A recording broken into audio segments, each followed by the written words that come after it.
Bonjour, aujourd'hui on va parler de la façon de gérer ces douleurs par l'hypnose. Pour être tout à fait clair, je dirais qu'avant toute prise en charge en hypnose, il est impératif d'avoir été examiné sur le plan médical et qu'en aucun cas l'hypnothérapie ne se substitue aux traitements médicaux mis en place par votre médecin. Même si clairement le but est d'alléger la médication, voire de la stopper, toujours en accord avec votre médecin, et j'insiste sur ce point, le but final est le mieux-être pour vous. Que ce soit une douleur chronique, une migraine, des douleurs psychosomatiques. Je travaille en cabinet avec vous et je vous apprends, je vous enseigne pendant la séance d'hypnose une sorte d'auto-hypnose. C'est comme si vous attrapiez votre zone douloureuse. Je vous donne un déclencheur. C'est-à-dire, une douleur, c'est toujours un message du corps qui implique une action à mener.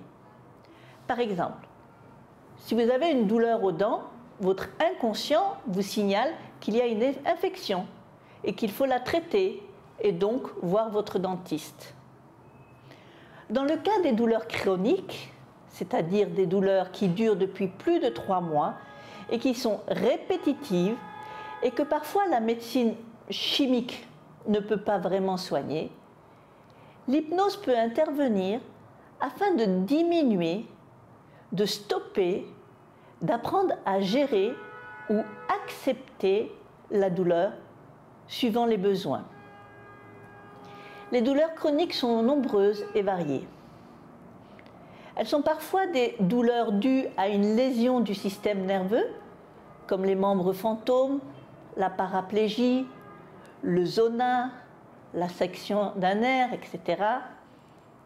Des douleurs sans origine bien définie, comme la fibromyalgie, les migraines, les douleurs articulaires, ou bien des douleurs psychiques, comme l'insomnie, la perte de l'appétit, l'anxiété, l'irritabilité, qui viennent d'un contexte émotionnel particulier, comme le deuil, le conflit, la séparation. Maintenant, je vais vous parler du cancer et l'hypnose. Lors d'un diagnostic de cancer, la première idée qui vient est celle de la mort.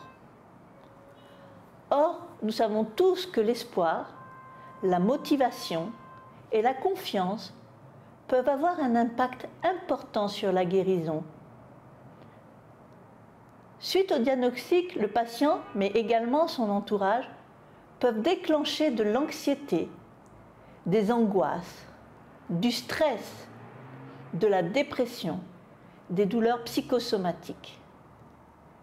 Le travail en hypnose sera alors de gérer les émotions créées, d'accepter les effets secondaires des traitements, de gérer la douleur, dans un processus d'analgésie pour mieux supporter la chimiothérapie ou la radiothérapie, ou tout simplement de vous aider à garder l'espoir, la confiance et la motivation.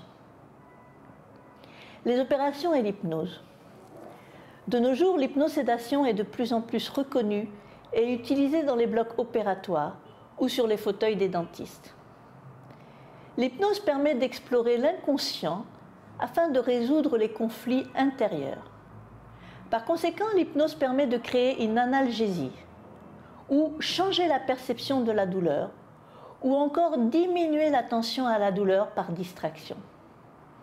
Elle permet de diminuer l'anxiété, voire même la phobie due à l'opération.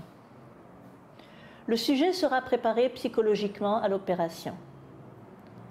La préparation en hypnose va permettre aussi de réduire et d'atténuer la douleur post-opératoire en stimulant la réparation cellulaire et la cicatrisation, en augmentant la vitesse de rééducation, en accélérant le processus de sensation.